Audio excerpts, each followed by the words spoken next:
Hello दोस्तों, स्वागत है आप लोग का। तो फ्रेंड्स, आज डेट है 12 जनवरी। देखेंगे करंट अफेयर न्यूज़ में कौन कौन सी न्यू पॉइंट है हमारे एग्जाम पॉइंट ऑफ व्यू से। जिनको बुक्स वगैरह मंगाना होगा दोस्तों, आप डिस्क्रिप्शन लिंक में हमने लिंक दे रखी है, डायरेक्टली आप वहाँ से बुक्स ऑर्डर कर सकते हैं। ठीक है। ज्योग्राफी मैपिंग का जिनको कोर्स लेना दोस्तों, ले लीजिए। अभी भी इसमें प्राइस हाइक होने वाली है। ठीक है। तो आपको 12, 13, 14 तक इसमें ऑफर रहेगा। 14 के बाद इसकी प्राइस और हाइक हो जाएगी। ठीक है। तो जिन्होंने अभी तक ज्वाइन नहीं किया, आप ज्वाइन कर लीजिए। उसके अलावा हमारे ये वीडियो के वेरियस कोर्सेज हैं, आप जिसको ज्वाइन करना चाहे उसमें से ज्वाइन कर सकते हैं। अगर कोई बच्चा नया होगा तो हम उसको ये सजेस्ट करते हैं दोस्तों कि आप सबसे पहले एनसीईआरटी से स्टार्ट करिए। ठीक है। एनसीईआरटी के बाद दोस्तों आपको फाउंडेशन कोर्स ज्वाइन करना चाहिए। एनसीईआरटी के बाद सबसे पहले मैं यही बच्चों को सजेस्ट करता हूँ कि आप एनसीईआरटी सबसे पहले पढ़िए, क्योंकि एनसीईआरटी हमारी बेसिक नीड्स है। ठीक है। एनसीईआरटी खत्म हो जाए तो आप फाउंडेशन कोर्स ज्वाइन कर लीजिए। उसके साथ मेंटरशिप प्रोग्राम भी हमारा आप ज्वाइन कर सकते हैं। तो बेसिकली ये हम बच्चों को सजेस्ट करते हैं। उसके अलावा हमारा पॉलिटी, हिस्ट्री ऐसे के वीडियो पैक है, आप चाहे तो ज्वाइन कर सकते हैं। ठीक है। और जिनको 2000 प्रीलिम्स 2021 देना है, तो अगर आप मेंटरशिप हमसे चाहते हैं, गाइडेंस हमसे चाहते हैं कि सर हम कैसे कैसे पढ़ाई करें कि हमारा एग्जाम क्लियर हो जाए, तो उसके लिए भी हमारा कोर्स में एडमिशन अभी चल रहा है, आप चाहे तो ज्वाइन कर सकते हैं। ठीक है। उसमें बेसिकली आपको 3 मेंटर मिलेंगे जो आपको प्रॉपर तरीके से गाइड करेंगे। ठीक है। चलिए आगे बढ़ते हैं। फाउंडेशन कोर्स की अगर बात करें तो दोस्तों, इसका एडमिशन क्लोज होने वाला है 26 जनवरी को। 26 जनवरी तक रहेगा आपका यह कोर्स। उसके बाद यहाँ से सिस्टम से हट जाएगा। ठीक है। तो इसमें एडमिशन क्लोज हो जाएंगे। तो बेसिकली जस्ट मुझे आपको इन्फॉर्मेशन देनी थी। जिनको एडमिशन अभी लेना है, जिन्होंने नहीं लिया है, तो आप प्लीज़ ज्वाइन कर लीजिए। पेमेंट मैंने बता रखा है, ऐप के थ्रू भी जाके कर सकते हो, और डायरेक्ट हमें अकाउंट में पे कर सकते हो। फ़ोनपे, पेटीएम, गूगल, यूपीआई कुछ भी कर सकते हो। ठीक है। चलिए, अब करंट अफेयर की बात करते हैं। दोस्तों, अब हम बात करेंगे H1B वीज़ा के बारे में। ठीक है।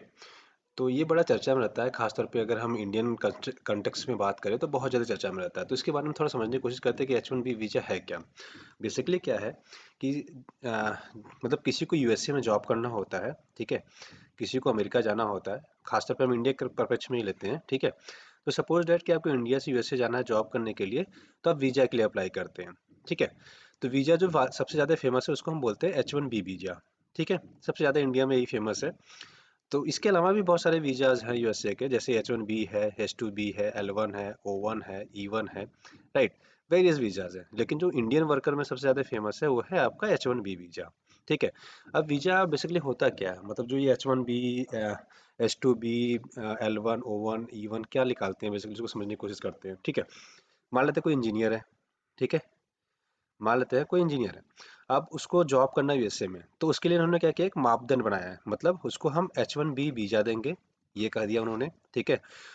उसकी मिनिमम क्वालिफिकेशन क्या होनी चाहिए, ये इसमें लिख देते हैं ये लोग। उसके साथ साथ सैलरी का पैकेज कितना होना चाहिए। मान लेते हैं, कहते हैं कि 1 लाख रुपए पर मंथ की अगर आपकी सैलरी है, तभी आप H1B वीज़ा ले पाएंगे। ठीक है।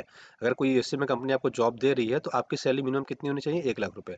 अब मान लें किसी बच्चे किसी बंदे की यहाँ पे बंदियाँ मतलब किसी भी मेल फीमेल की, किसी भी इंजीनियर की, मान लेते हैं 90,000 रुपये है। ठीक है। 90,000 रुपये पर मंथ सैलरी है, और H1B वीजा में लिखा हुआ है कि उसको 1 लाख रुपये सैलरी रहेगी, तभी वो यूएसए में आके जॉब कर सकता है। तो क्या 90,000 वाला जाके वहाँ पे जॉब कर पाएगा? नहीं। जिसको 90,000 सैलरी मिलती है वो आपका यूएसए में नहीं जा पाएगा, क्योंकि H1B वीजा में लिखा हुआ है कि उस मिनिमम सैलरी आपकी 1 लाख रुपये होनी चाहिए। तो अगर आपको 90,000 का पैकेज मिला है पर मंथ का, तो आप वहाँ पे ज्वाइन नहीं कर सकते, कि आपका वीज़ा लगेगा ही नहीं। ठीक है। वीज़ा लगने के लिए कंडीशन जो थी वो आप उसमें एक फुलफिल नहीं कर रहे थे। तो बेसिकली ये होता है कि जो वीज़ाज़ के कंडीशंस होते हैं, वो ये दिखाते हैं कि किसी के पास अगर H1B वीज़ा है, ठीक है, तो उसकी सैलरी मिनिमम इतनी होगी। ठीक है। और इस प्रोफेशन में होगा। तो बेसिकली ये सारी चीज़ें इसमें बताता है। ठीक है। तो क्राइटेरिया, जैसे हम एग्जाम का फॉर्म भरते हैं, राइट, यूपीएससी का फॉर्म भरते हैं, तो आप क्या लिखा होता है कि आपकी एज मिनिमम 21 साल होनी चाहिए। अगर आप 20 साल के हो तो दे पाओगे क्या? नहीं दे पाओगे, राइट ना। तो ऐसे ही H1B वीज़ा के लिए भी क्या है, एलिजिबिलिटीज क्राइटेरियाज है। ठीक है। तो अगर आप इतना फुलफिल नहीं करोगे, तो आप वहाँ पे अमेरिका में जॉब करने नहीं जा सकते हो। आप समझ में आ रहा होगा आपको। ठीक है। तो अब इसमें अच्छा चर्चा में क्यों है, बेसिकली क्या होता है, इसमें लॉटरी सिस्टम निकालते थे लोग। ठीक है। लॉटरी से बहुत सारे बहुत ज़्यादा मतलब निकालते थे कि किसको किसको मतलब सपोज करो 100 लोगों ने अप्लाई कर दिया H1B वीज़ा के लिए। ठीक है। और हमारे पास सीटें कितनी है, 70। मान लेते हैं कि 100 लोगों ने कहा कि हमें H1B वीज़ा चाहिए। अब हमारे पास जो कैपेसिटी है, हर सबकी एक लिमिट होती है कि हम इतने वीज़ाज बांटेंगे। मान लेते हैं इन्होंने कहा इस साल के हम 70 वीज़ा बांटेंगे। अब 100 लोगों ने अप्लाई किया, वीज़ा कितना है, 70। अब इस 30 लोग को कैसे हम बाहर निकालेंगे, तो हम क्या कहते हैं, लॉटरी सिस्टम निकाल देते हैं। ठीक है। तो लॉटरी सिस्टम से क्या करते हैं हम, बेसिकली लॉटरी सिस्टम के थ्रू 30 को बाहर कर देते हैं। जिनका नाम नहीं निकलता है, जिनका निकल जाता है, उनको भेज देते हैं। बेसिकली ये क्राइटेरिया पहले करते थे। बट अभी क्या है कि हम इन्होंने कहा कि हम ये फॉलो नहीं करेंगे। ठीक है। तो इस वजह से थोड़ा सा चर्चा में है। इन्होंने कहा कि इसमें हम क्या करेंगे, सैलरी वगैरह जो क्राइटेरिया है उसको इम्प्रूव कर देंगे, जिससे कि कम से कम ही लोग अप्लाई कर पाए। ठीक है। डोनाल्ड ट्रंप ने देखा होगा कि उन्होंने क्या कहा था, अमेरिका फर्स्ट की नीति। ठीक है। ट्रंप ने ये कहा था कि अमेरिका फर्स्ट की नीति, अमेरिका फर्स्ट की नीति में उन्होंने बेसिकली क्या क्या चीज़ें कही थी कि सबसे पहले हम जॉब इनको देंगे, अमेरिकन को देंगे। ठीक है। उसके अलावा उन्होंने कहा था कि जो वीजाज हैं ये हम क्या करेंगे, इसमें कम कर देंगे, जिससे कि बाहर के लोग कम से कम आ सके और यहाँ के लोगों को ज़्यादा रोजगार मिल सके। तो इस वजह से थोड़ा सा चर्चा में भी था। ठीक है। देखो सारे कॉन्सेप्ट में एक एक करके आपको समझा रहा हूँ, तो ऐसा नहीं करना है आपने कि सर कहना कि सर हिंदी में लिखा हुआ है, इंग्लिश में लिखा हुआ है। आपको सुनाई तो मतलब हिंदी में दे रहा है ना, तो आपको सारे कॉन्सेप्ट यहाँ पे क्लियर हो रहा है। ठीक है। इंग्लिश के वर्ड्स हम लोग ज़्यादा इसलिए यूज़ करते हैं दोस्तों क्योंकि ईजी टू एक्सेसिबल है, ऑनलाइन बहुत सारी चीज़ें आराम से मिल जाती हैं, हिंदी में थोड़ा डिफिकल्ट हो जाता है। और जो हिंदी का ट्रांसलेशन आजकल लोग करके देते हैं इंटरनेट पे, बड़ा मतलब अजीब सा हो जा रहा है। ठीक है। अच्छा, सेकंड अगर करंट अफेयर की बात करें तो चाइना और ताइवान रिलेशन के बारे में। जैसे अगर मेरी अभी मैपिंग की क्लास पढ़ी होगी तो मैंने आपको चीज़ बताई थी कि कर्क रेखा से होकर कितने देश गुजरते हैं, 16। अगर ताइवान की कंट्री ले लेते हैं तो 17 हो जाते हैं। ठीक है। आपको मैंने पढ़ाया होगा ये चीज़। अब ताइवान की कैपिटल की बात करो, ताइपेई है और चाइना की बीजिंग है। ठीक है। अब हुआ क्या है कि जब 1949 के आसपास ये आज़ाद होते हैं तो बेसिकली मेन चाइना यही था, ताइवान जिसको हम बोलते हैं ना, रिपब्लिक ऑफ चाइना यही था। बाद में धीरे धीरे इन्होंने मर्ज करके इस चाइना ने क्या कर दिया, धीरे धीरे मकाऊ वगैरह का भी चर्चा सुनते रहे होंगे आप, राइट। तो इन सबको अपने अपने अंडर में लेते चले गए और ताइवान को भी चाइना कहता है कि ये हमारा पार्ट है। ठीक है। जबकि ताइवान क्या कहता है कि हम इनके पार्ट नहीं है। ठीक है। हम इनके पार्ट नहीं है, बेसिकली ये लड़ाई इनकी चल रही है। बट ये है कि आने वाले मुझे लगता है कि 50 सालों में हो सकता है चाइना पूरी तरह इन पे कब्जा कर ही लेगा। ठीक है। तो ये बेसिकली चाइना के पार्ट हो जाएंगे। तब चर्चा में क्यों रहता है, बेसिकली ये है कि देखो ताइवान को कोई भी देश रिकॉग्नाइज नहीं करता है। क्यों? सपोज करो एक करोड़पति आदमी है, मान लेते हैं एक ए है जो करोड़पति है। ठीक है।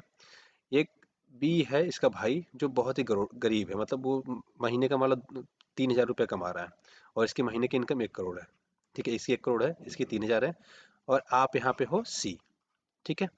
आपकी इनकम मान लेते हैं 1 लाख रुपए के आसपास है। ठीक है। 1 लाख रुपए के मान मान लेते हैं 1 लाख रुपए के आसपास है, मंथली कमा रहे हो। ठीक है। अब क्या हुआ कि अब बी गया आपके पास हेल्प मांगने के लिए। ठीक है। आप कहोगे ठीक है यार, 3,000 रुपये कमाता है, गरीब है, मैं इसकी हेल्प कर देता हूँ। ठीक है। जैसे ही आपने सोचा कि मैं इसकी हेल्प करता हूँ, तब तक ए ने बोला कि नहीं नहीं, ये मेरा भाई है या फिर ये मेरे रिलेटिव में ही है, आप इसकी मदद नहीं करोगे। ठीक है। किसने बोला? ए ने। ए की सैलरी कितनी, ए के पास ए की मंथली सैलरी कितनी है? 1 करोड़। तो क्या सी इसकी बात को डिनाई करेगा? ठीक है। सी इस पैसे वाले पर्सन से पंगा नहीं लेना चाहेगा, तो बेसिकली क्या करेगा, इसकी मदद नहीं करता है। जनरली यही होता है। ठीक है। ये इंटरनेशनल रिलेशन में होता है, घरों में होम में भी होता है, परिवारों में भी होता है, दोस्तों के साथ भी होता है, हर जगह ये चीज़ होती है बेसिकली।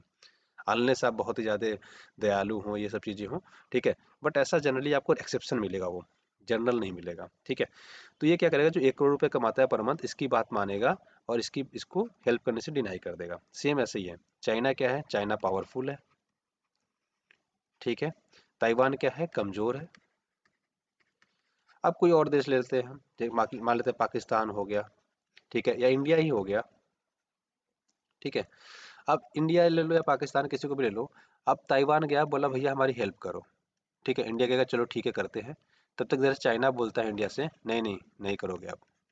अगर आप करोगे तो हमारे रिलेशन, आपके रिलेशन खराब हो जाएंगे। अब चाइना से हम पंगा क्यों नहीं ले सकते दोस्तों? जितने हमारे हार्डवेयर कंपोनेंट आते हैं, ठीक है, आप जितने मोबाइल्स में वीडियोस देख रहे होगे, ये सब चाइनीज ही तो हैं। अनलेस आप एप्पल का फ़ोन यूज़ करते हो, सैमसंग का फ़ोन यूज़ करते हो। उसके अलावा सारे के सारे क्या है? चाइनीज़ फ़ोन है। चाहे रियलमी ले लो, ओप्पो ले लो, पोको ले लो, वन प्लस ले लो, सारे के सारे आपके चाइनीज़ है। एम आई ले लो, जियोमी ले लो, सारे के सारे आपके चाइनीज़ फ़ोन है। राइट। तो इसमें इंडिया पंगा नहीं लेगा। राइट। तो इंडिया क्या, अगर मैं इससे रिलेशन खराब करता हूँ चाइना से, तो हमारे यहाँ चीज़ों की कमी हो जाएगी। तो हम ठीक है, ताइवान छोटा सा देश है, बहुत बड़े, हमें फ़र्क पड़ेगा नहीं। तो इंडिया मदद करने से मना कर देता है। तो बेसिकली यही कॉन्सेप्ट बेसिकली फॉलो होता है, जो मैंने आपको अभी समझा दिया। ठीक है। चलिए आगे बात करते हैं।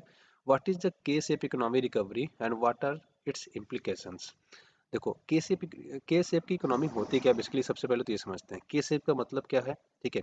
के शेप का मतलब होता है जैसे इकोनॉमी ऐसे चल रही थी तो एक ऐसे चला गया और एक ऐसे चला गया, इसी को हम के बोलते हैं बेसिकली। हम के कैसे लिखते हैं, कि ऐसे लिखते हैं ना, ऐसे के लिखते हैं, तो के शेप की इकोनॉमी बेसिकली ऐसे बनता है। अभी होता क्या, थोड़ा सा इसको समझेंगे के शेप की इकोनॉमी होती क्या। जैसे पेंडेमिक आया, कोविड 19 आया दोस्तों। ठीक है। हमारी इकोनॉमी आई धड़ाम से नीचे। ठीक है। -23% का ग्रोथ रेट भी देखा होगा आपने। यहाँ तक आगे मान लेते हैं। अब इसको हमें इम्प्रूव करना है, इसको हमें ग्रोथ रेट को ऊपर ले जाना है। तो इसमें बेसिकली के शेप में क्या होता है, तो देखो दो तरीके के समाज में लोग रहते हैं, एक उच्च वर्ग रहता है जिसमें हाई इनकम होते हैं, एक निम्न वर्ग रहता है। सबसे ज्यादा कोविड 19 में झेला किसने, उच्च वर्ग या निम्न वर्ग? निम्न वर्ग ने सबसे ज्यादा झेला हुआ है, सबसे ज्यादा गरीबी में वो गए हैं, उनके जॉब्स गए हैं, ठीक है, इनकी सैलरी गई है, ठीक है, सैलरी में कटौती हुई है।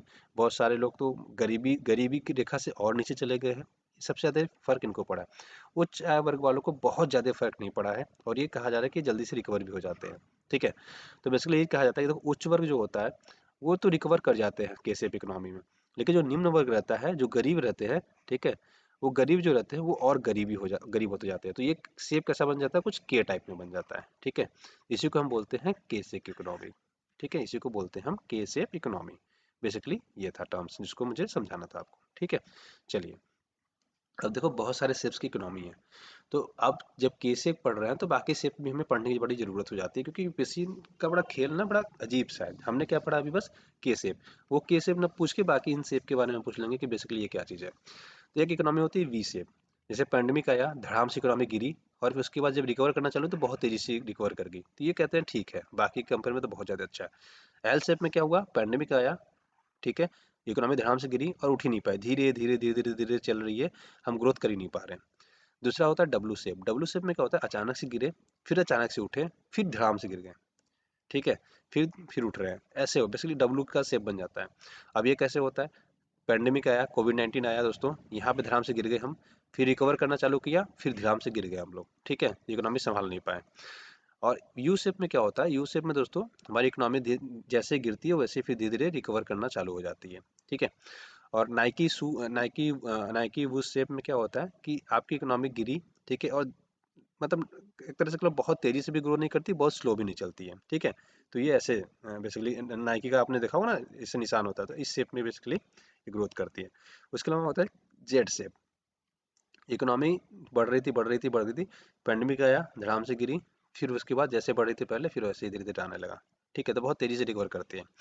उसके बाद डब्ल्यू डब्ल्यू शेप की बात करें, जिसको जिगजैग भी कह सकते हो आप। पैंडेमिक आया, इकोनॉमी गिरी, फिर चढ़ी, फिर गिरी, फिर चढ़ी, फिर गिरी, फिर चढ़ी, फिर गिरी, फिर चढ़ी, फिर गिरी, फिर ऐसे चलता रहता है ये बेसिकली, ठीक है, इसको बोलते हैं डब्ल्यू डब्ल्यू शेप। उसके अलावा square root shape. Square root मतलब हम लोग ऐसे स्क्वायर रूट निकालते हैं ना, तो से वैसे। पैंडेमिक आया, इकोनॉमी गिर गई धड़ाम से, फिर उठी, फिर बहुत स्लो चल रही है, ऐसे ही होता है। और के शेप तो हमने अभी पढ़ लिया कि इसमें दो वर्गों को बेसिकली देखा जाता है करके। एक होता है जो उच्च वर्ग, वो रिकवर तो कर जाता है लेकिन गरीब और गरीब होता चला जाता है पैंडेमिक की वजह से या किसी भी कारण की वजह से, ठीक है। तो आशा करता हूँ ये चीज़ें समझ में आ गई होंगी आपको। अब बात करते हैं कोविन क्या है। कोविन दोस्तों एक इविन का मतलब बेसिकली विस्तार है। इसमें होता क्या है कि हम क्या करते हैं, क्लाउड आधारित एक आईटी सॉल्यूशंस निकालते हैं किस चीज़ के लिए, जैसे अभी कोविड 19 का टीकाकरण की बात करी जा रही है। तो हम इसको रेगुलेट कैसे करेंगे, किनको टीका लग गया, किनको लगाना है, कैसे इसको चलाना है, तो इसको उन्होंने नाम दिया है कोविन, ठीक है। इसमें क्या है, इसका कैसे कैसे क्रियान्वयन करना है, ठीक है, निगरानी कैसे रखनी है, इसका मूल्यांकन कैसे, इवोल्यूशन कैसे करना है आपको, ये सारी चीज़ें इसमें कही जाती हैं, ठीक है। वेनेडियम की बात करें तो वेनेडियम दोस्तों अरुणाचल प्रदेश में डेपो और तमांग क्षेत्रों में पैलियो प्रोटोजोइक कार्बोसाइट फाइलाइट चट्टानों में वेनेडियम की उच्च मात्रा पाई गई है, ठीक है। अगर इसकी वेनेडियम दोस्तों एक धातु होता है जो कि काफ़ी महंगा होता है, ठीक है, ये याद रखिए कि वेनेडियम क्या है, एक धातु है, मेटल है, और ये काफ़ी महंगा मिलता है, ठीक है, जिसका उपयोग किसमें किया जाता है, स्टील और टाइटेनियम को मजबूत करने में। किसको किसको मजबूत करने में किया जाता है, एक स्टील को और दूसरा को टाइटेनियम को, ठीक है। तो टाइटेनियम और स्टील को बेसिकली और ज़्यादा मजबूत करने के रूप में इसका उपयोग किया जाता है, तो ये थोड़ा सा याद रखिएगा, ठीक है। हाँ, विश्व में सबसे ज़्यादा कौन इसका उत्पादक है, तो याद रखिएगा चाइना। ये आपसे क्वेश्चन बन सकता है यूपी पीएससी या स्टेट पीएससी जो एग्जाम की तैयारी कर रहे हैं आप ना, उसमें आपसे डायरेक्टली क्वेश्चन बन सकता है, ठीक है। तो ये चीज़ याद रखिएगा जो आपके एग्जाम पॉइंट से रिलेवेंट हो जाते हैं, ठीक है। तो इतनी चीज़ें रखते हैं आज, ठीक है ना। और जिनको ये नहीं पता है, जैसे बहुत सारे बच्चों ने क्या किया है कि स्टोर से परचेज तो कर लिया, जैसे मैपिंग परचेज कर लिया, कोई कोर्स परचेज कर लिया, कैसे देखे उनको ये नहीं समझ में आ रहा है। देखो, आपको जब ऐप खोलते हो तीन चीज़ें दिखती है, एक तो होम दिख जाता है, बैचेज में जिन्होंने पहले से हमारा बैच लिया होगा उसमें हमने इनको ऐड किया है तो आपको बैचेज में दिख जाएंगी। स्टोर में बेसिकली क्या है दोस्तों, जो आप ऐप के थ्रू परचेज करोगे, तो मान लेते हैं ये एनसीईआरटी का कोर्स है, यहाँ पे आपने अगर परचेज किया तो आपको यहाँ ऊपर दिख जाएगा योर परचेज कोर्सेज। तो यहाँ पे व्यू ऑल करेंगे, जितने भी कोर्सेज आपने परचेज किए हैं ना सारे दिख जाएंगे। मान लेते हैं जियोग्राफी मैपिंग का मैंने कोर्स परचेज कर लिया, ठीक है। जियोग्राफी मैपिंग का कोर्स परचेज करने के बाद मैंने इसको इस पर टैप किया, क्लिक किया, तो मुझे ऐसे खुल खुल के दिखेगा ये, ठीक है। तो आप बेसिकली क्या करोगे, इसमें आपको एक ओवरव्यू दिखेगा प्लस कंटेंट दिखेगा, फिर उसके आगे बहुत सारे टर्म्स और दिखते हैं, बट आपको क्या इस पे जाना है, कंटेंट पे। जैसे कंटेंट पे आप क्लिक करेंगे ना, तो कंटेंट पे क्लिक करेंगे तो आपको सारी वीडियोस यहाँ पे लाइन वाइज दिख जाएगी, लेक्चर 1, लेक्चर 2, लेक्चर 3, लेक्चर 4। यहाँ पे देखो डाउनलोड का भी ऑप्शन है, इसको आप ऑफलाइन भी डाउनलोड कर सकते हो, ठीक है।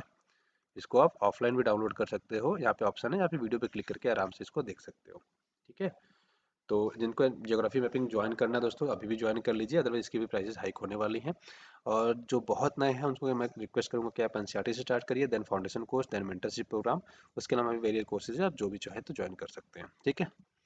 और फाउंडेशन कोर्स के एडमिशन क्लोज होने वाला है 26 जनवरी को दोस्तों, तो मैंने आपको बता दिया, तो आपको जब लेना है ज्वाइन कर लीजिए, इसके एडमिशन क्लोज हो जाएंगे परमानेंटली, ठीक है। फाउंडेशन 1 की बैच हम फुल होने वाली है, तो हम उसको कम्प्लीटली खत्म कर रहे हैं अभी, ठीक है। पेमेंट मेथड मैंने बता दी, जिससे आपको पेमेंट करना वैसे कर सकते हैं। तो आज की वीडियो में बस इतने रखते हैं, आशा करते हैं वीडियो पसंद आएगा, पसंद आता है अपने दोस्तों के साथ लाइक से सब्सक्राइब करना ना भूलिएगा। वीडियो देखने के लिए बहुत बहुत धन्यवाद, आपका दिन शुभ हो। Thank you so much, have a great day.